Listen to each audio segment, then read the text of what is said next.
नमस्कार सभी अभ्यर्थियों को। Very good evening to everyone. मैं मोनिका सिंह आप सभी का बहुत स्वागत करती हूँ रोजगार विद अंकित परिवार में। साथियों, बताएंगे कैसे हैं आप सभी, और यहाँ पर आज हमने इस टॉपिक को आगे बढ़ाएंगे जिसमें राष्ट्रीय आय का मापन। राष्ट्रीय आय यानी कि जो हम नेशनल इनकम पर कई दिनों से बात कर रहे हैं, उसका मापन यानी उसका मेजरमेंट कैसे होगा, कौन से ऐसे तत्व होंगे जिनको कि हम इसके अंदर शामिल करेंगे और कौन से ऐसे तत्व होंगे जिनको हम इसके अंदर शामिल नहीं करेंगे। ठीक है, ये कॉम्प्लिकेशन रहता है ना कि भाई राष्ट्रीय आय, ठीक है, राष्ट्रीय आय के पूरे देश की आय को गिन लिया, बढ़िया, अब राष्ट्रीय आय निकल गई। बट ये इतना इजी और सरल नहीं है, ये इतना इजी नहीं है। इतनी बड़ी जनसंख्या की आय को मापना, ठीक है, उसका मेजरमेंट करना, this is not easy task, right. अच्छा, यहाँ पर कल एक स्टूडेंट ने बोला कि मैं पीडीएफ से पढ़ाऊँ। भाई पीडीएफ से पढ़ाने में तो फिर बात नहीं बनेगी, है ना। पीडीएफ में केवल मैं फिर ड्रॉ करूंगी लाइनें, कुछ बता नहीं पाऊंगी, है ना। तो चलिए राष्ट्रीय आय के मापन में देख लेते हैं कि क्या क्या चीजें आएंगी इसके अंदर और किस तरीके से किसी भी देश के अंदर राष्ट्रीय आय को देखा जाता है, शामिल किया जाता है, और कौन सी चीजें ऐसी हैं जो उसमें नहीं शामिल होती। ठीक है, राइट। मैं आपसे यहाँ पर लाइव में ही कुछ क्वेश्चन भी पूछूंगी, आप उन क्वेश्चंस का मुझे जवाब देंगे। रही दूसरी बात कि कमेंट आदि पढ़ने का बिल्कुल समय नहीं हो पाता है, ठीक है। यहाँ पर देखेंगे कि भाई राष्ट्रीय आय का मापन जब किया जाता है किसी भी अर्थव्यवस्था के अंदर, किसी भी अर्थव्यवस्था में, किसी भी इकोनॉमी में, किसी भी देश में, आप जो लिखना चाहें लिख लें, अर्थव्यवस्था में संपन्न होने वाले में संपन्न होने वाले ऐसे क्रियाकलाप, ऐसे क्रियाकलाप, आप इन्हें क्रियाकलाप कह लें या इन्हें आप एक्टिविटी कह लें। ठीक है जी। कैसी एक्टिविटी, कैसी एक्टिविटी है ये इकोनॉमिक एक्टिविटी है। क्या है ये इकोनॉमिक एक्टिविटी। ठीक है जी। आवाज में क्या प्रॉब्लम आ रही है?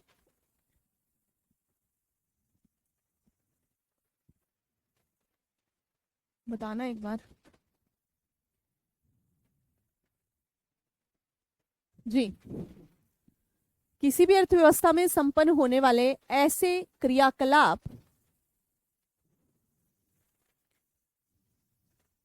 जिन्हें जिन्हें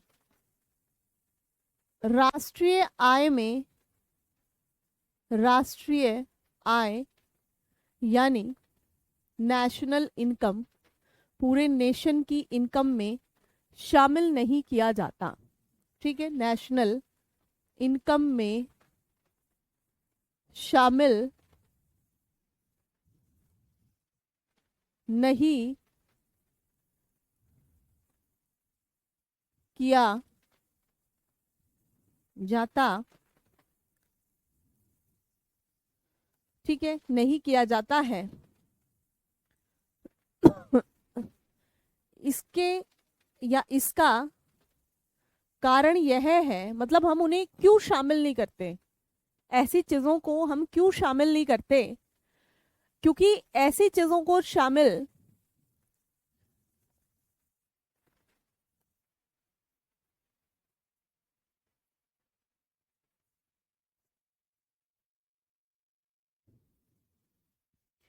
ऐसी चीजों को शामिल नहीं करने के पीछे तुक ये है कि आधारभूत जो नियम है राष्ट्रीय आय में शामिल होने के, ये उन नियमों को ही उल्लंघन करते हैं, ये उन नियमों का ही उल्लंघन करते हैं। ठीक है, इसका कारण यह है कि ये आय यानी इनकम को चिन्हित, ये इनकम को चिन्हित करने वाले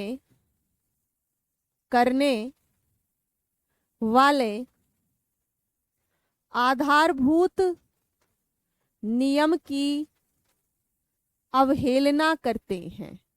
ठीक है, मतलब जिन चीजों से हम ये कह सके कि भाई ये हमारी राष्ट्रीय आय है, तो ये उन आधारभूत नियमों के ही बियॉन्ड है, ये उन आधारभूत नियमों के ही क्या हैं, बियॉन्ड हैं। ठीक है जी बच्चे, हमारी तरफ से तो आवाज बिल्कुल ठीक है। 1 मिनट रुकिए।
अब बता देना भाई, है ना, अब बता देना कि क्लियर है क्या।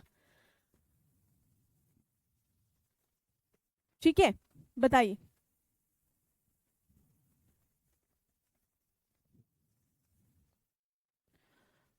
यहां पर मैंने आपको बताया कि भाई नेशनल इनकम में शामिल नहीं किया जा सकता कुछ चीजों को, ये आपसे पूछा जाएगा प्रीलिमिनरी एग्जाम के अंदर। ठीक है, किसी भी अर्थव्यवस्था में संपन्न होने,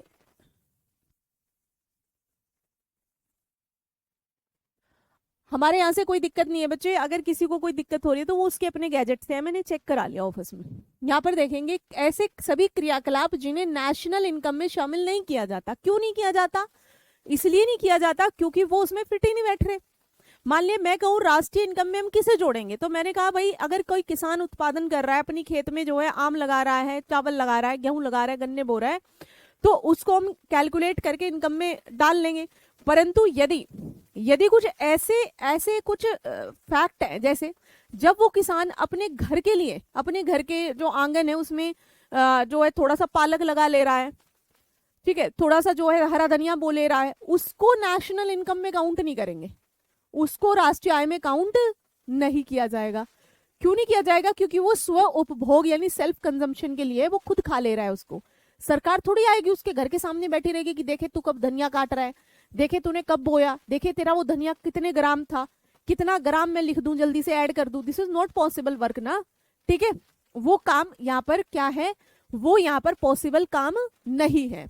तो देखेंगे बच्चे यहाँ पर कि इसके अंदर कौन कौन सी चीजें शामिल नहीं की जाती।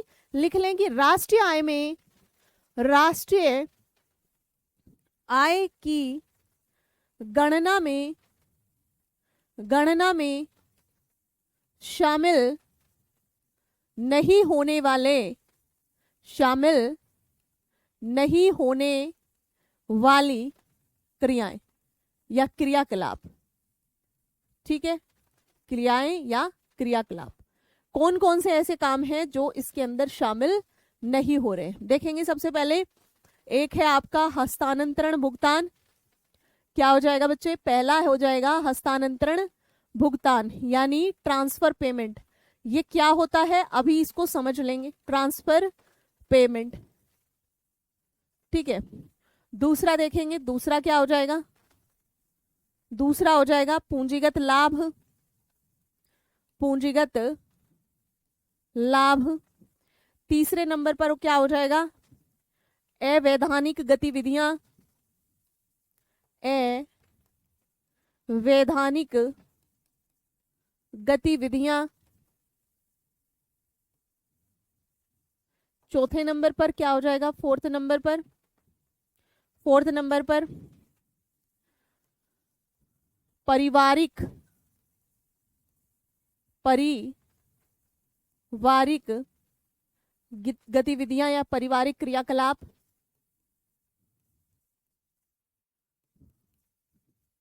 और 5वें नंबर पर हो जाएगा पुरानी वस्तु की बिक्री।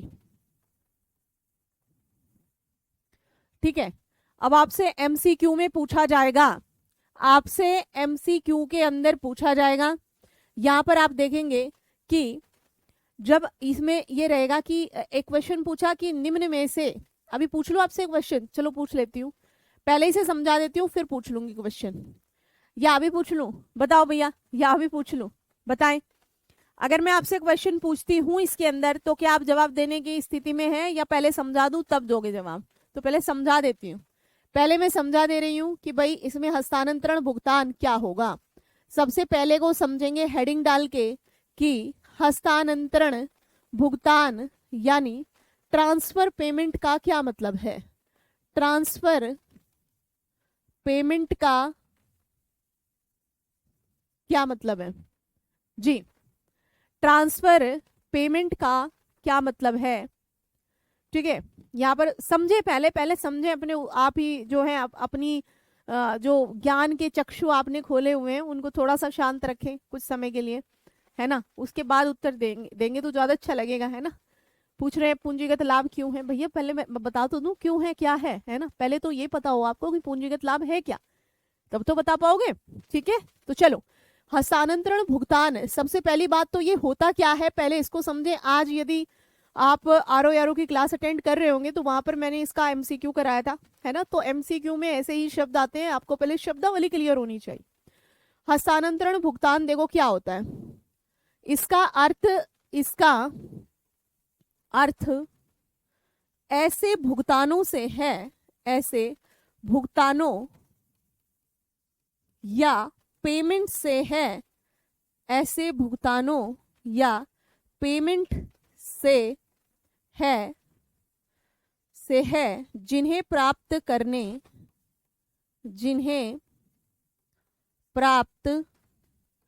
करने वालों के द्वारा, जिन्हें प्राप्त करने वालों के द्वारा उसे प्राप्त करने के बदले, उसे प्राप्त करने के बदले संबंधित अवधि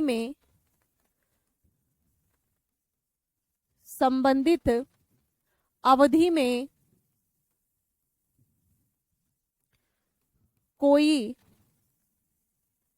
कोई योगदान न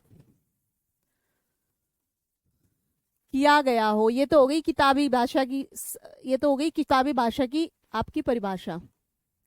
ठीक है, ये तो क्या हो गई, ये तो हो गई किताबी भाषा की परिभाषा। अब इसे समझिए आप, ट्रांसफर पेमेंट क्या हुआ, ये वन साइडेड होता है। क्या होता है बच्चे, वन साइडेड होता है, लिख लो, यह है वन साइडेड होता है। ठीक है, वन साइडेड यानी यहां पर आप देखेंगे केवल एक तरफ से आ रहा है।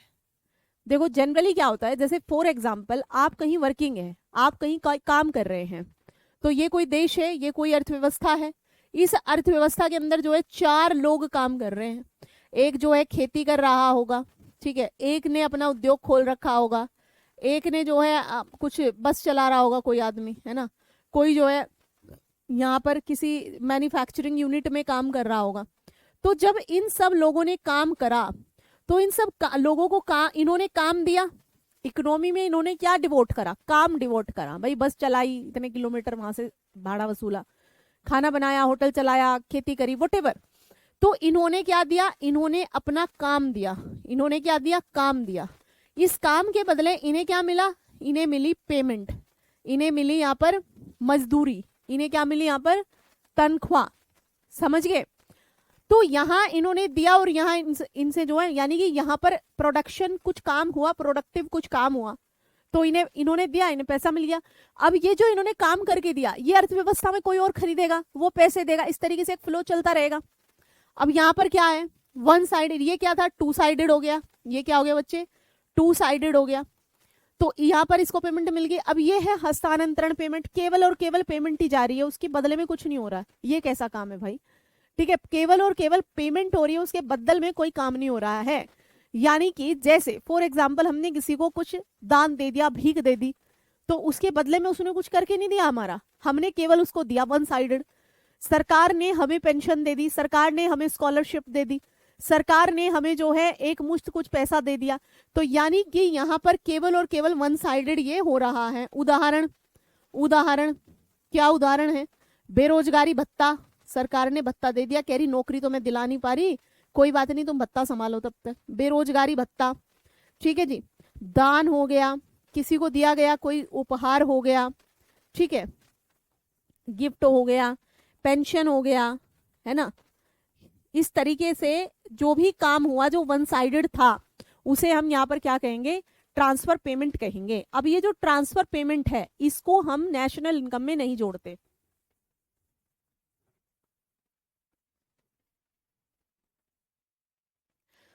ये बात समझ में आई? इससे संबंधित और भी 50 चीजें हो सकती हैं, आप सिर्फ ये देखो कि होता क्या है, फिर एग्जाम्पल आप अपने हिसाब से लगाना।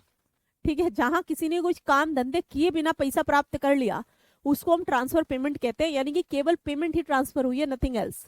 बिल्कुल किसान सम्मान निधि इसी में आएगा।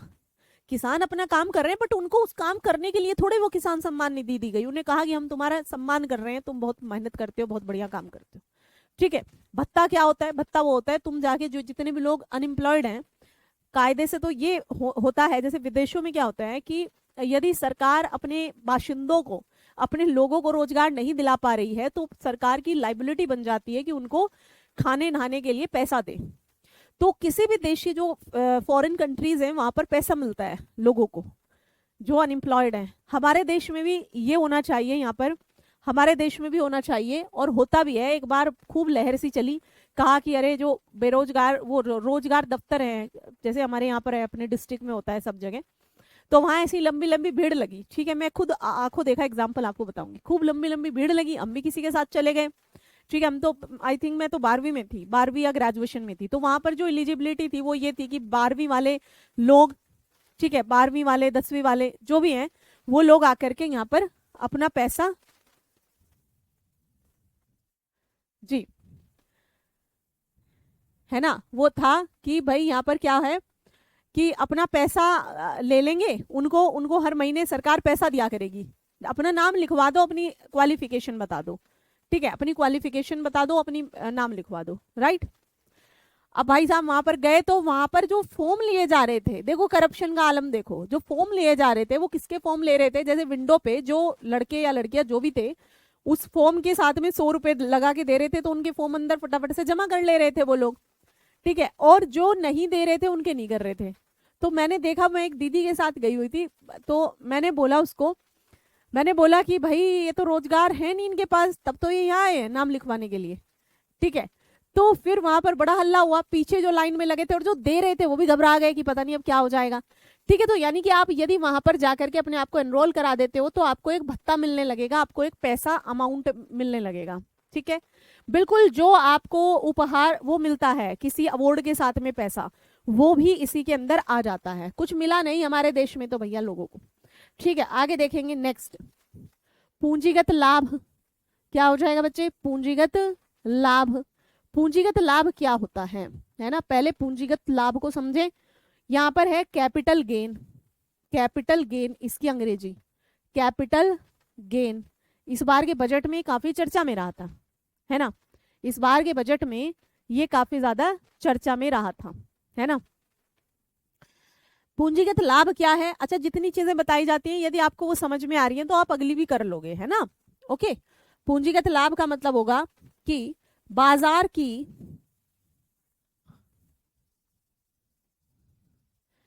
बाजार की, पूंजी बाजार की लिखेंगे, कैपिटल मार्केट की, पूंजी बाजार की प्रतिभूतियों, प्रतिभूतियों यानी सिक्योरिटीज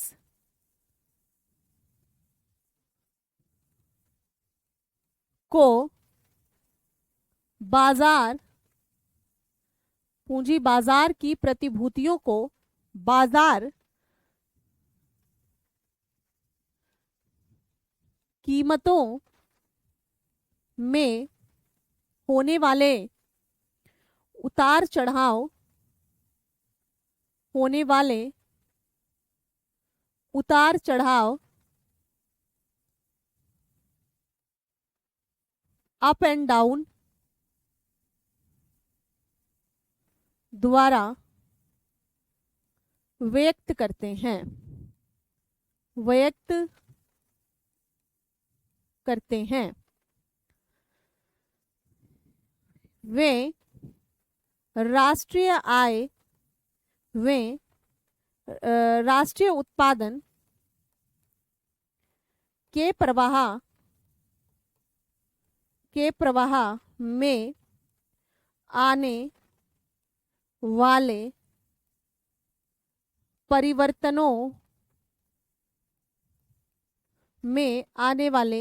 परिवर्तनों को व्यक्त नहीं करते। मतलब यहाँ पर आपका सिंपल सा हो जाएगा, ये तो हो गई किताबी भाषा, इनको नहीं जोड़ा जाता भाई, इनको राष्ट्रीय आय में नहीं जोड़ा जाता। ठीक है, अब यहाँ पर देखिए इनको राष्ट्रीय आय में क्यों नहीं जोड़ा जाता। ये है क्या? पूंजीगत लाभ। सिंपल भाषा में समझिए, आपने ये कोई संपत्ति खरीदी, पूंजी खरीदी, कोई आपने कोई सामान खरीदा, ठीक है, ये कोई आपने सामान खरीदा। अब ये सामान आपने 100 रुपए का खरीदा था, 100 रुपए का खरीदा था। अब ये सामान आपने 10 साल तक रखे रखा। अब ये 100 रुपए का सामान, क्योंकि आज इसकी डिमांड है, महंगाई बढ़ चुकी है, तो ये 500 रुपए का हो गया है।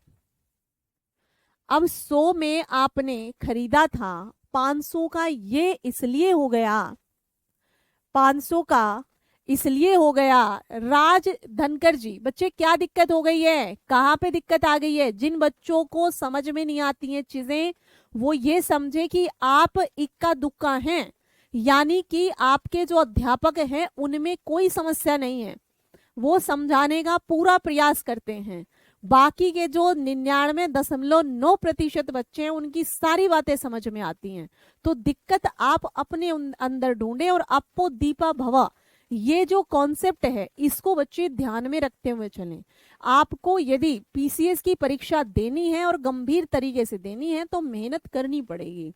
ऐसे बचना कि भाई मैं तो जो है मेरा तो ऐसे ही निकल जाएगा, मैं तो एकदम एक दिन ऐसा आएगा कि पीडीएफ में मुझे मेरा नाम दिखेगा, ऐसा कुछ नहीं होने वाला है यहाँ। ठीक है, एक दिन ऐसा आएगा, वो जब आएगा जब आप 2-3 साल खूब रगड़ के पढ़ाई करोगे। ठीक है, तो ध्यान से ध्यान लगा के पढ़िए। ऐसा दुनिया में कोई रॉकेट साइंस पढ़ाया नहीं जा रहा है आपको, है ना, कि भैया यहाँ रॉकेट साइंस पढ़ाया जा रहा है। बिल्कुल सिंपल सा बता रहे हैं, कोई प्लॉट खरीदा 100 रुपए में, 500 में बेच दिया, 10 साल बाद 400 रुपए बन गए आपके, वही कैपिटल गेन है। उस कैपिटल पर जो गेम हुआ वही कैपिटल गेन है, और क्या है। ठीक है, बस सिंपल। इसको क्यों आप इतना दिमाग लगा रहे हैं? आपको इसलिए बताया जाता है ये, ताकि आप ये कहो कि भैया किताबों वाली बातें तो बताई नहीं जा रही है हमें, है ना। यहाँ पर मैंने क्या बताया, 100 में खरीदा, 500 का आज बिक रहा है, तो कैपिटल गेन यानी कि उस पूंजी पर आपको लाभ कितने का हुआ, 400 का। सिंपल सी बात है।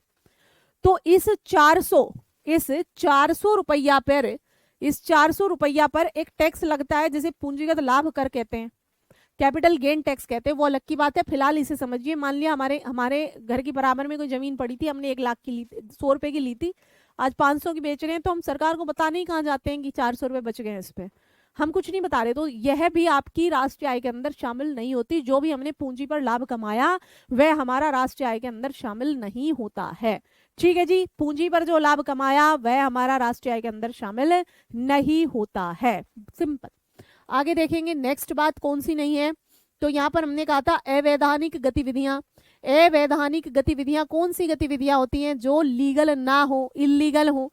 अवैधानिक गतिविधियां, आपने कभी सुना है कि किसी डकैत ने भी इनकम टैक्स भर रखा हो, किसी चोर ने इनकम टैक्स भर रखा हो? कभी सुना है आपने कि जो है चोरी करता था, 2 लाख रुपए घर में से एक रात में मार लेता था, ठीक है, और इनकम टैक्स भरते घूम रहा है? ऐसा कभी नहीं होगा, क्योंकि ये कैसी है, ये इलीगल गतिविधियां हैं। जितना भी पैसा इलीगल गतिविधियों से आएगा वह जो है राष्ट्रीय आय में पैसा नहीं जोड़ा जाएगा। इलीगल एक्टिविटीज, इलीगल एक्टिविटीज, ठीक है जी। इलीगल की स्पेलिंग होती है ILLEGAL, ठीक है जी। इलीगल एक्टिविटीज क्या हुई, यानी जैसे आप या कोई भी कहीं से रिश्वत ले, कहीं पर मिलावट कर दे, काला बाजारी कर दे, चोर बाजार कर दे, हैं, काला बाजारी कर दे, जमाखोरी कर ले, ये सारी चीजों पर जो भी पैसा आप कमा रहे हैं वो इसके अंदर नहीं जोड़ा जाएगा। ये क्या हुआ, ये रिश्वत लेने वाला पैसा। मान ले कोई व्यक्ति कहीं पर क्लर्क है, ठीक है, कोई व्यक्ति कहीं पर क्लर्क है, तो क्लर्क होते हुए किसी ने कहा कि तुम मेरा रजिस्टर पे साइन करवा दो धोखे से, तुम मेरे रजिस्टर पे क्या कर दो, साइन करवा दो जी धोखे से, मैं तुम्हें 1000 रुपए दे दूंगा। अब ये 1000 रुपए जो है उसने कैश में ले लिए, ठीक है, तो अब वो बता रहा नहीं है सरकार को अपनी आय कि मैं ऐसे करके 1 लाख 2 लाख रुपए कमा लेता हूं, ठीक है, समझ रहे हैं। यानी कि ठीक है, दूसरा कहीं कोई चोरी कर रहा है, अपराध कर रहा है, छीना झपटी कर रहा है, बैंक लूट रहा है, ठीक है, इन सब पे आप देखेंगे इन सब को जो माना जाएगा वो इलीगल एक्टिविटी माना जाएगा, ठीक है। इनको क्या माना जाएगा, इलीगल एक्टिविटी। दूसरा, किसी ने जो है 100 रुपए का सामान खरीद के उसमें 1000 रुपए के कंकर भर दिए चावलों में, और ये बेच रहा है वो 1500 के कंकर वाले चावल, और लोग ले भी रहे हैं बेचारे। तो यहाँ पर जो उसको बचा उसको सरकार के राष्ट्रीय आय में, क्योंकि वो तो उत्पादन तो 100 रुपए का हुआ था, अब तुमने गली से उठा के पत्थर उसमें मिला दिए तो उसको थोड़ी देखने आ रही है सरकार तुम्हारी तराजू में, ठीक है। दूसरा, काला बाजारी करना, दूसरा क्या, काला बाजारी करना। तीसरा क्या आ जाएगा यहाँ पर, तीसरा क्या आ जाएगा, जमाखोरी करना। मान लिया जैसे आप देखते होंगे गांव के अंदर क्या होता था, आप में से हो सकता है कुछ के पिताजी दादाजी वही काम करते हो। क्या होता था कि भाई गेहूं के सीजन में जो बनिए हैं वो गेहूं खरीद लेते थे सबसे। अब जैसे गेहूं के सीजन में इन्होंने गेहूं खरीदे हैं 1000 रुपए क्विंटल। अब सारे किसान अपने गेहूं बेचने को बैठे हैं, क्योंकि उनके पास में सिर्फ उतने ही गेहूं हुए हैं जिनसे वो अपना साल भर पैसा जो है उनका लगा, जितना भी लगा, जो भी कर्ज लिया, जो भी पानी लिया, जो भी खाद डाला, वो अब यहीं से उनके पास ना इतनी जगह है कि भाई वो अपने गेहूं को अपने घर में ही स्टोर करके रख लेंगे, जब महंगे होंगे तब बेच देंगे। अभी गेहूं का सीजन चल रहा है, 1000 ही रुपए क्विंटल जो है बिक रहे हैं। तो इनके घर में जो है 100 क्विंटल गेहूं थे एक्स्ट्रा, इन्होंने बेच दिए बनियों को। तो 1000 रुपए क्विंटल बनिए ने अपना ले लिए और बोरे भर भर के अपने स्टोर रूम में जमा कर लिए। अब निकाल नहीं रहे हैं, ठीक है, गेहूं की कमी आ गई, अब भी नहीं निकाल रहे, कह रहे हैं और ज्यादा महंगे होने दो। यानी कि जब 3000 हो गए तब उन्होंने वो गेहूं निकाले, 3000 रुपए क्विंटल गेहूं हो गए तब जाकर के उसने मतलब जमा कर लिए, सारे जमा कर दिए। क्या कर दिए, सारे यहाँ पर जमा कर दिए, यानी कि जमाखोरी कर ली। जैसे प्याज क्यों महंगे हो जाते हैं, टमाटर क्यों में, क्योंकि जमाखोरी, होर्डिंग कर लेता है कोई, ठीक है। तो इन सब को नहीं जोड़ा जाएगा। अब भैया जो आप लिखते हो अपनी कॉपी में वो ये वाली बातें लिखा करो, अगर आपको कुछ रेफरेंस के लिए चाहिए तो ये लिख लिया करो, कोई वो नहीं है दिक्कत, बट मैं समझाने के क्रम में समझाती हूँ आपको, राइट। आगे नेक्स्ट आ जाता है पारिवारिक क्रियाकलाप, चौथे नंबर पर पारिवारिक क्रियाकलाप। फैमिली के द्वारा अपने उपभोग के लिए की गई एक्टिविटी, फैमिली एक्टिविटी, ठीक है जी। यहाँ पर क्या क्या आ जाएगा, जो स्व उपभोग यानी सेल्फ कंजम्पशन हेतु कार्य किया गया है, ठीक है। स्व उपभोग यानी सेल्फ कंजम्पशन के लिए। सेल्फ कंजम्पशन क्या होता है कि अपने ही घर के आंगन में अपने ही घर के आंगन में आपने 2 टमाटर के पौधे लगाए और 2 टमाटर के पौधे आपने घर में ही जो है खा लिए, तो किसी को पता कैसे चलेगा कि आपने क्या बोया था? तो वो कैसे राष्ट्रीय आय में जुड़ जाएगा? नहीं जुड़ेगा। आपने घर में एक गाय बांधी, गाय का दूध खुद ही पिए चले जा रहे हो, तो कैसे किसी को पता चलेगा? जब आप गाय का या जब आप टमाटर की एक बड़ी खेती करेंगे, ठीक है, जब आप गाय को बांध करके उसका दूध बेचोगे, तो यहाँ पर आपको तब राष्ट्रीय आय में आपका वो उत्पाद कैलकुलेट होगा, ऐसे नहीं होगा। तो इसमें एग्जाम्पल लिख सकते हैं कि अपने उपभोग के लिए, कंजम्पशन के लिए, उपभोग के लिए गाय का दूध, ठीक है, घर के आंगन में सब्जी के पौधे, घर के आंगन में सब्जी के पौधे नहीं लगा लेते लोग? तो यानी कि ये सब जो हैं, और भी 50 एग्जाम्पल आप लिख सकते हैं। इनका मतलब हुआ कि अर्थव्यवस्था पर इनका प्रभाव सीमित हुआ, अर्थव्यवस्था पर सीमित प्रभाव है इनका, इसलिए इनको ऐड नहीं किया जाएगा। अर्थव्यवस्था पर क्या है? अर्थव्यवस्था पर इनका सीमित प्रभाव है, इसलिए इसको शामिल नहीं किया जाएगा। ठीक है जी। आगे देखेंगे कि जो गृहिणी, ये पूछे जाते हैं सवाल, गृहिणी जब अपने परिवार के लिए खाना बनाती है, बताना यहाँ पर, खाना बनाती है, कपड़े धुलती है, वृद्धों की सेवा करती है, वृद्धों की सेवा करती है, बच्चों का पालन पोषण करती है,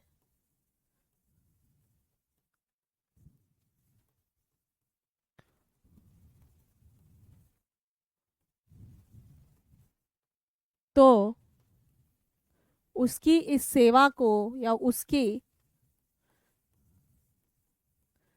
इस एक्टिविटी, गतिविधि को राष्ट्रीय आय में आप बताएंगे जोड़ा जाता है या नहीं? राष्ट्रीय आय में जोड़ा जाता है या नहीं, बताएं। जब कोई महिला अपने घर में बच्चों का पालन पोषण कर रही है, अपने घर में सास ससुर दादी दादा माता पिता आदि आदि को जो है सेवा कर रही है, खाना बना रही है, बच्चे पढ़ा रही है, कपड़ा धो रही है, झाड़ू पोछा कर रही है, तो वहां पर जो उसको जो भी बेनिफिट हुआ, पैसा मिला क्या उसको? तो क्या उसकी इस सेवा को जोड़ा जाएगा? नहीं। तो देखो हम तो कितने पिछड़े हुए हैं, नहीं तो आज हम राष्ट्रीय आय में बहुत ज्यादा हो जाते आगे। इनको दिलवाओ भाई पैसा, नहीं।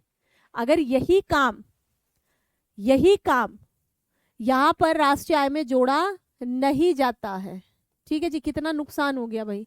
यही काम अगर वह महिला, जैसे हम मान लिया खाना बनवाने के लिए किसी को हायर करते हैं, यदि हम किसी को खाना बनाने के लिए हायर करते हैं तो वह एक दिन का 200-300 रुपया और महीने का जो है 3,000-2,000 रुपया ले लेती है। यही काम जब हम किसी से बर्तन धुलवाने के लिए लगाते हैं किसी को, तो वो जो है कई हजार रुपए महीने के ले लेती है। जब हम वृद्धों की सेवा करने के लिए किसी नर्स को रखते हैं या किसी को भी रखते हैं तो वो भी पैसे ले लेती है। बच्चों को पालने के लिए जब हम किसी नैनी को रखते हैं तो वो भी पैसे ले लेती है। तो यानी कि हम केवल जब स्व उपभोग कर रहे हैं, ठीक है, जब हम क्या कर रहे हैं, स्व उपभोग कर रहे हैं, तो उस समय हमें जो है वो चीज नहीं जोड़ते। नेक्स्ट पांचवी बात आ जाती है पुरानी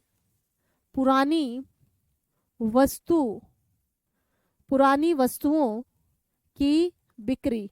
क्वेश्चन पूछा जाता है कि भैया जो पुरानी वस्तुएं होती हैं उनकी बिक्री को नेशनल आय में जोड़ा जाएगा या नहीं, बताएं।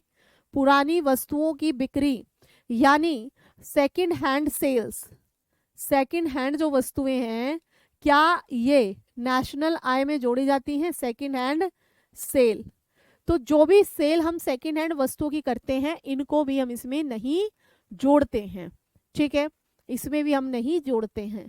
पुरानी वस्तुओं, पुरानी वस्तुओं, वस्तुओं की बिक्री को, बिक्री को राष्ट्रीय आय गणना, राष्ट्रीय आय गणना में शामिल नहीं किया जाता, में शामिल नहीं किया जाता है। क्यों नहीं करते? क्योंकि एक बार तो बिक गई, एक बार तो जुड़ गई थी। इसका कारण, इसका कारण यह है कि इससे केवल, इससे केवल क्या हो रहा है? इससे केवल स्वामित्व में, ऑनरशिप में परिवर्तन हो रहा है। इससे केवल स्वामित्व यानी पहले कोई स्वामी था, आज कोई है स्वामी, ऑनरशिप, ऑनरशिप में परिवर्तन हो, इससे केवल ऑनरशिप में परिवर्तन हो रहा है। केवल ये फर्क है, पहले किसी और की कार थी, मान लिया यहाँ पर एक कार है, वह कार जो है ए नाम के किसी व्यक्ति ने 5 लाख रुपए में 10 साल पहले खरीदी थी, या 1 साल पहले खरीदी थी, 1 साल पहले खरीदी। जब ये कार ये आदमी खरीद रहा है तो जिस फैक्ट्री में, मान लिया टाटा की थी, तो जब टाटा की सेल पूछी गई, टाटा का उत्पादन पूछा गया कि इस साल का कितनी कार आपने बनाई, तो ये ऑलरेडी नेशनल इनकम में जुड़ चुकी है, ये ऑलरेडी नेशनल इनकम में जुड़ चुकी है। जब उसने खरीदी तो यहाँ पर ये भी पता चल गया कि भाई ये जो है चीज बिक भी चुकी है, समझ गए। अब यहाँ पर आप देखेंगे कि अब इसने 2 साल, ये 1 साल चला करके, जो भी है 1 साल चला करके ये किसी दूसरे आदमी को बेच दी 4 लाख में। 4 लाख में क्यों बेची? क्योंकि अब इसका मूल्य ह्रास हो गया 1 लाख रुपए, मूल्य ह्रास, क्योंकि ये घिस गई होगी थोड़ी बहुत, 4 लाख में बेची। तो अब अगर पहले इस 5 लाख को नेशनल इनकम में बांटा, जोड़ा था, अब इसको 4 लाख को जोड़े 9 लाख हो गए, उत्पादन केवल 5 का हुआ था, तो ये क्या हो गया? ये तो गड़बड़ वाली स्थिति आ गई जी।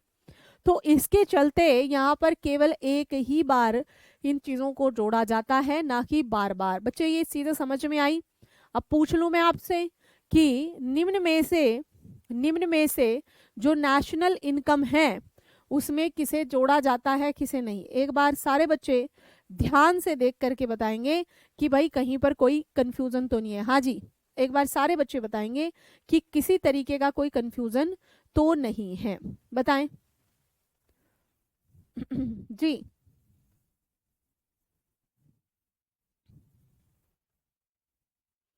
बताएं।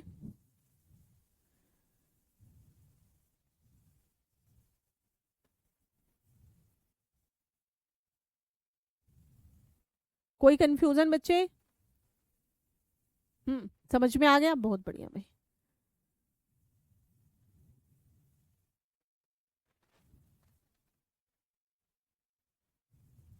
जी बहुत बढ़िया।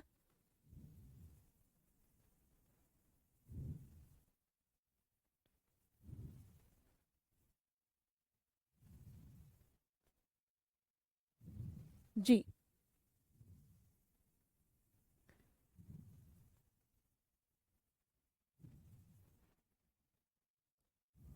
Clear, okay.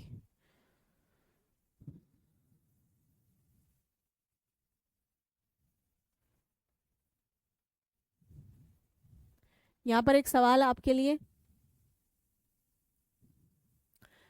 निम्नलिखित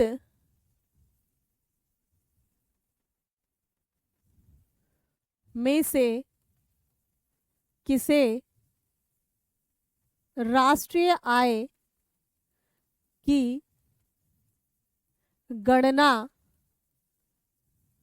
करते समय जोड़ा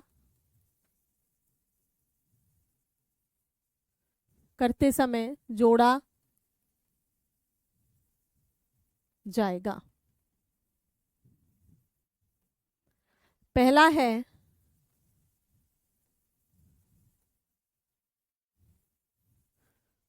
है एक व्यक्ति की व्यक्तिगत आय।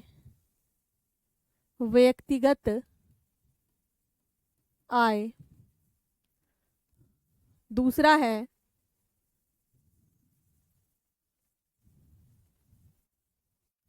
है स्व उपभोग के लिए वस्तु। तीसरा है छात्रवृत्ति। और चौथा है निगम की आय। पहला 1 और 3, बी है 1 2 3, सी है 1 4 और डी है 1 2 3 4। बताएं यहाँ पर नेशनल इनकम को जोड़ते समय किसको जोड़ा जाएगा? ठीक है, एक स्टूडेंट है कि why we count national income? Just because to know कि what kind of economy is doing, right? हम क्या कैसा कर रहे हैं, हमें प्राइमरी सेक्टर में कितना क्या हो रहा है, हमारे टारगेट्स क्या होने चाहिए, अचीव हुआ कि नहीं। ठीक है, यहाँ पर बच्चे आंसर दे रहे हैं 1 और 3। वेरी नाइस, बहुत बढ़िया, बहुत शानदार भैया, क्या ही कह दूं मैं तुम्हें। नहीं, मैंने बताया कि यहाँ पर जो जोड़ा जाएगा उसकी बात है। तो एक व्यक्ति जो पर्सनल इनकम कमा रहा है अपनी स्व उपभोग के लिए, जो हम वस्तु अपने घर में टमाटर लगाए थे, अभी गाय का दूध पिए थे, वो तो नहीं जुड़ेगा। छात्रवृत्ति नहीं जुड़ेगी और निगम की आय यह जुड़ेगी। ठीक है, तो 1 और 4 जुड़ेगा। बाकी अगर नहीं जुड़ने वाली बात हो तो क्या आ जाएगा आंसर? अगर मैं नोट में आंसर पूछ लूं कि कौन नहीं जुड़ेगा, तो इसमें 2 और 3 नहीं जुड़ेगा, नोट इंक्लूडेड, राइट? चलें अगला देखेंगे। नेक्स्ट आ जाती है बात आपके लिए यहाँ पर कि व्यक्तिगत आय क्या होती है। यहाँ पर लिखेंगे व्यक्तिगत आय क्या होती है? पर्सनल इनकम क्या होती है? Personal income. ठीक है जी, पर्सनल इनकम जिसे पीआई कहते हैं, इसमें कौन कौन सी चीजें आएंगी? क्या ये होता है? सभी व्यक्तियों या जो हाउस होल्ड्स हैं या परिवारों द्वारा एक वर्ष में अर्जित आय, एक वर्ष में जो अर्जित कुल आय है, एक्वायर कुल इनकम क्या कहलाती है? इसे हम कहते हैं व्यक्तिगत आय, यानी कि पर्सनल इनकम।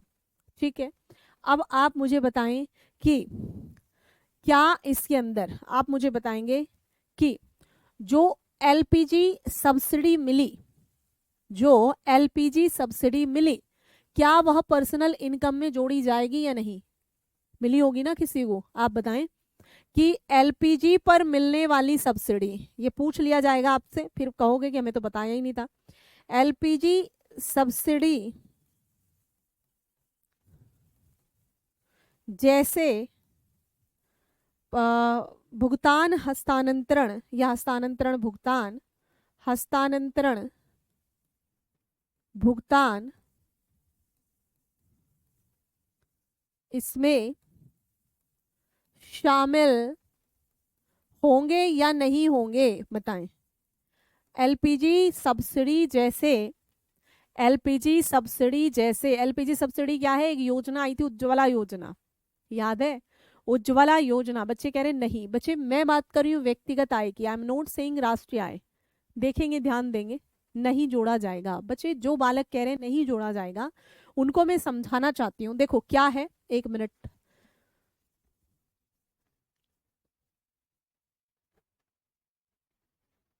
जब हम राष्ट्रीय आय को देख रहे थे हम कह रहे थे कि ट्रांसफर पेमेंट उसमें नहीं जोड़े जाएंगे। अब यहाँ पर बात क्या आ जाती है कि मैंने कहा कि एक वर्ष के अंदर, एक वर्ष में अर्जित कुल आय, इसमें मैंने क्या लिखा है, टोटल आय लिखा है, total income in a year, total income in a year, total income in a year, that is your personal income. अब एक बात बताएं, एक व्यक्ति है, एक व्यक्ति है, ठीक है, एक व्यक्ति है जो 10,000 रुपए महीना कमाता है, उसकी पर्सनल आय क्या हो गई बच्चे, 10,000 रुपए महीना, ठीक है, ओके। तो 10,000 रुपए महीना उसकी जो है इनकम है, प्लस प्लस वह जो है 2,000 रुपए 3 महीने की मैं बात कर रही हूँ, 2,000 रुपए 3 महीने में किसान सम्मान निधि प्राप्त कर लेता है, ठीक है, 1,000 रुपए एलपीजी पे सब्सिडी प्राप्त कर लेता है। अब मैं आपसे पूछूं कि इस महाशय की 3 महीने की आय क्या हो जाएगी, इस महाशय की 3 महीने की पर्सनल इनकम क्या हो जाएगी। तो इस बंदे की 3 महीने की 10,000 इंटू 30,000, 3,000, तो ये हो गई इसकी 30,000 रुपए। दूसरी एक किश्त आ चुकी है 2,000 रुपए की इसके पास, और 1,000 रुपए आ चुका है एलपीजी का। तो 30 और 3, इसकी हम ये नहीं कहेंगे, ये आदमी ये बताएगा ना कि ये मेरी पर्सनल इनकम है, ये क्या है, मेरी पर्सनल इनकम है। पर्सनल इनकम को हम इसमें तो जोड़ेंगे, यहाँ पर लिखेंगे आप आगे कि ऐसी जो इनकम होगी उसको राष्ट्रीय आय के घटक नहीं माना जाएगा, उसको राष्ट्रीय आय का घटक, बच्चे ये हर महीने थोड़े आ रहा है, एक ही महीने में आया बस एलपीजी का, और 2,000 रुपए भी आपका इसी में आया है ना। तो 30,000 प्लस 2,000 प्लस 1,000, 33,000 हो गया। तो 33,000 रुपए इसकी क्या हो गई, 3 माह की आय हो गई, 3 माह की आय हो गई, ठीक है जी। ये हर महीने नहीं आ रहा है, इतना भी तुम वो ना करो, है ना। मान लिया 4 महीने में आ रहा है, जो भी है वोटेवर, ये तो वैसे आता तो 4 महीने में है ना, आता तो 4 महीने में बच्चे वैसे, है ना, समझ गए, आता 4 में, बस मैं उदाहरण दे रही थी आपको, ठीक है, सिर्फ उदाहरण दे रही थी। यानी कि पर्सनल इनकम में जुड़ रहा है, आगे लिखेंगे इसी में, इसी में आगे लिखेंगे पर्सनल इनकम में ही, अगले पेज पे लिख देते हैं कि भैया इसके अंदर, इसमें परिवारों द्वारा,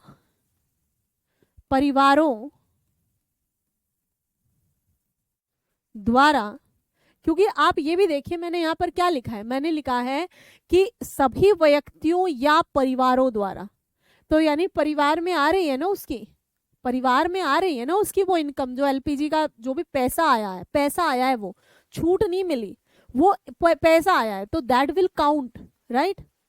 तो यहाँ पर आप देखेंगे कि परिवारों द्वारा कल्याणकारी भुगतान, कल्याणकारी, ये तो आ तो कल्याण के लिए ही आ रहे हैं ना इनके पास, कल्याणकारी भुगतान यानी कि वेलफेयर पेमेंट्स, वेलफेयर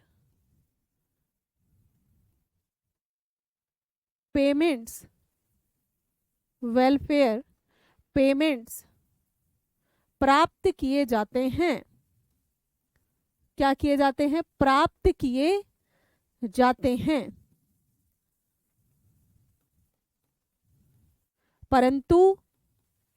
परंतु साथ ही साथ स्टार लगा के, ये राष्ट्रीय आय के, ये भुगतान राष्ट्रीय आय के घटक नहीं है, राष्ट्रीय आय के घटक नहीं होते, ठीक है,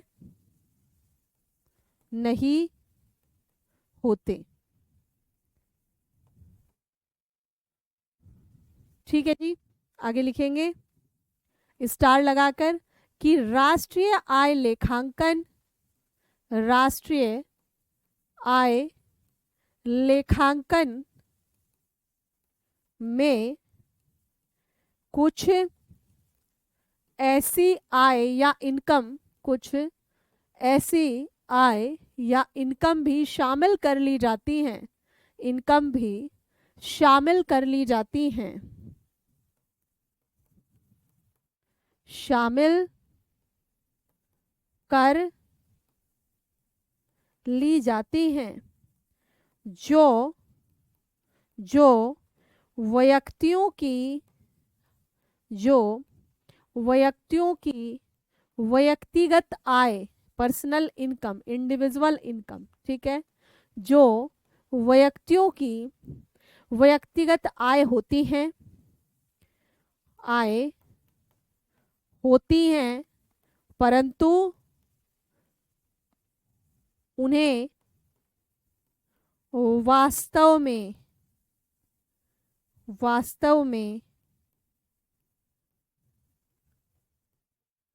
प्राप्त नहीं होती। ये कैसी बात कह दी मैंने?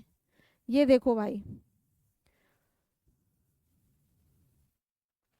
ये देखो भाई, ये सेकंड वाली लाइन को समझेंगे अच्छे से कि जब राष्ट्रीय आय अकाउंट, जब राष्ट्रीय आय अकाउंटेंसी को बनाया जा रहा है तो ऐसी इनकम को भी शामिल कर लिया जाएगा, ऐसी पर्सनल इनकम को भी उनकी शामिल कर लिया जाएगा जो व्यक्तियों की पर्सनल इनकम है पर उन्हें वास्तव में नहीं मिल रही। इसका क्या एग्जाम्पल हो जाएगा?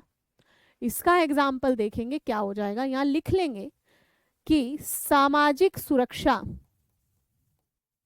सामाजिक सुरक्षा हेतु कर्मचारी का योगदान। अब देखो भाई, मान लिया किसी व्यक्ति ने ये कहा, जैसे इसमें लिख ले जैसे, अब जैसे किसी आदमी की, देखो पहले देख लो इसको अच्छे से, मैंने कहा सामाजिक सुरक्षा यानी सोशल सिक्योरिटी हेतु कर्मचारी का योगदान। अब मान लिया किसी व्यक्ति की सैलरी है जी 10,000 रुपये, सैलरी है 10,000 रुपये। अब ये इसकी पर्सनल इनकम है, ठीक है, पर्सनल इनकम ये जुड़ गई आपकी नेशनल आय में, उदाहरण समझे, ठीक है। अब ये 10,000 रुपये जुड़ चुकी। अब इस 10,000 में से ऑफिस वालों ने बोला कि आप ना सोशल सिक्योरिटी हेतु, यानी आप ऐसा करो, आपका ना हेल्थ इंश्योरेंस किया जा रहा है, स्वास्थ्य आपका बीमा किया जा रहा है, उस स्वास्थ्य बीमा के लिए आप ना हमें 800 रुपये निकाल के दे दो, इसमें से 800 रुपये निकाल करके दे दो। अब ये 800 रुपये महाशय को कभी मिल ही नहीं पाए क्योंकि उसको कुछ हुआ नहीं, बेचारे को बढ़िया है, ठीक है, नहीं हुआ, उसको कुछ हुआ नहीं, उसको ये पैसे मिल नहीं पाए, ठीक है, पर ये तो गिन गए पहले ही, यानी उसको मिले 9200, उसको अभी पर्सनल इनकम कितनी मिली? केवल 9200, पर सरकार ने उसकी गिन ली 10,000। यही बात मैंने यहाँ लिखी है कि भैया राष्ट्रीय आय लेखांकन में कुछ ऐसी भी आय को गिन लिया जाता है जो व्यक्तियों की व्यक्तिगत आय हैं परंतु उन्हें वास्तव में प्राप्त नहीं होती हैं। समझ गए? परंतु उन्हें वास्तव में प्राप्त नहीं होती हैं। बच्चे इतनी चीज समझ में आई या नहीं? इतनी सारी बातें समझ में आ गई या नहीं आ गई? एक बार बताएंगे, यहाँ पर एक बार मुझे ये बताएंगे कि इतनी सारी चीजें आपकी समझ में आई या नहीं। जी, पीआई को दोबारा बता दूं, बिल्कुल, पीआई मतलब होता है पर्सनल इनकम। पर्सनल इनकम का मतलब हुआ कि एक परिवार में 3 जन रह रहे हैं, 3 जन में 2 जन नौकरी कर रहे हैं, तीसरा भी परिवार का सदस्य है, तो 2 जन 10-10 हजार रुपये कमा रहे हैं, ठीक है, और घर में जो आदमी है वो कुछ नहीं कमा रहा। तो मैंने पूछा कि आपकी परिवार की आय क्या है, तो उसने बताया 20,000, तो हमारे वो 10-10 हजार वाले आ जाते हैं, और 3-4 महीने में मुझे वो किसान सम्मान निधि मिल जाती है, ठीक है, प्लस एलपीजी के 2 सिलेंडरों का पैसा मुझे मिलता है। यानी अगर मैंने पूछा कि भाई परिवार की व्यक्तिगत आय कितनी है, तो उन्होंने मुझे बता दिया 25,000 रुपये, ठीक है, 25,000 रुपये परिवार की इनकम हो गई पूरे के पूरे, ठीक है। ओके बच्चे, यहाँ पर कोई दिक्कत आप लोगों को समझने में? हाँ जी, कोई दिक्कत तो नहीं है समझने में? वेलफेयर पेमेंट ट्रांसफर का क्या कह रहे हैं? वेलफेयर पेमेंट ट्रांसफर पेमेंट में नहीं आते। मतलब मैंने जो आपको बताया ना, अभी मैंने क्या बताया, मैंने बताया कि भाई राष्ट्रीय आय अकाउंटिंग में तो वो चीजें आपकी जोड़ दी गई हैं, ठीक है, बट यहाँ पर जो ये पर्सनल इनकम है इसमें ये कैलकुलेट करते हुए, ये नहीं बताया जाएगा, क्योंकि ऑलरेडी वो सोशल सिक्योरिटी के लिए दिया है उन्होंने, ठीक है। किसके लिए दिया है? सोशल सिक्योरिटी के लिए दिया है, ना कि किसी तरीके से हाथ में पैसे दिए हैं उसको, ठीक है। ओके, चलिए आगे बात समझ में आई, बात समझ में या नहीं?